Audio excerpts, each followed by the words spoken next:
روسیه سال آینده قوای حربی قشون‌های حوزه مرکزی را افزایش می‌دهد. در این باره فرمانده قشون‌های حوزه الکساندر ляпин هفته گذشته به РИА Новости خبر داد. В настоящее время осуществляется пролив всей технической территории склада. با فکری ляпин سمت آسیای مرکزی برای روسیه یکی از سمت‌های مهم به حساب می‌رود که در این باره چند بار هم در شتاب گنرالی و هم در شورای امنیتی فدراسیون روسیه حرف زدند.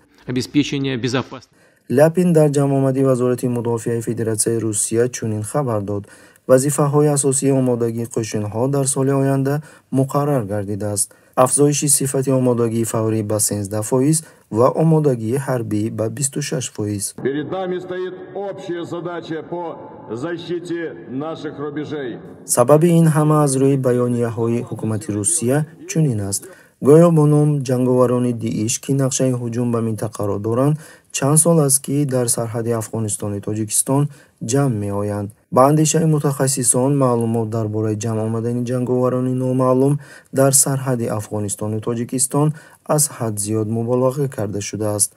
مثلا در موادی که در سامانه KA Network.org از سنه 22 ینوری سال 2016 تحت سرلوحه خوف افزایش یابنده از طرف افغانستان مبالغه از حد زیاد است، با قلم سرمحرر سامانه رگستان نت و کارمند علمی برنامه آموزشی آسیای مرکزی در نزد دانشگاه جورج واشنگتن نوآ تکر نشر شده است.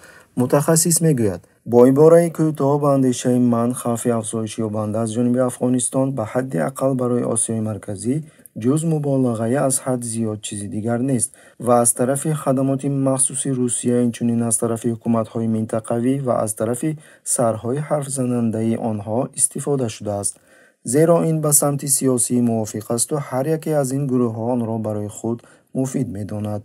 عیناً همین طور در طول 15 سال به مردم درباره خوفی که از جانب حرکت اسلامی ازبکستان یا اتحاد اسلامی جهاد یا از جانب دیگر حرکت اسلامی که در نظارت دولت نیست سر میزند، با قطعیت تکرار به تکرار میگفتند. افسانه همان است، تنها نامهای اختصار شده تغییر می‌یابند.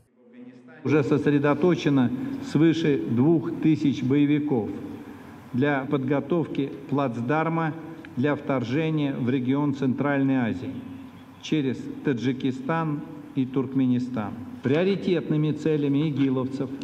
یادرس میکنیم که رئیس شورای امنیتی فدراسیون روسیه نیکولای پاتروشف در بیانیه خود از سنه 18 دکبر سال 2019 وضع افغانستان را شرح داد و بار دیگر کوشش کرد که همکاران خود را که در آسیای مرکزی هستند با خوف و تهدید هجوم جنگاوران بترساند.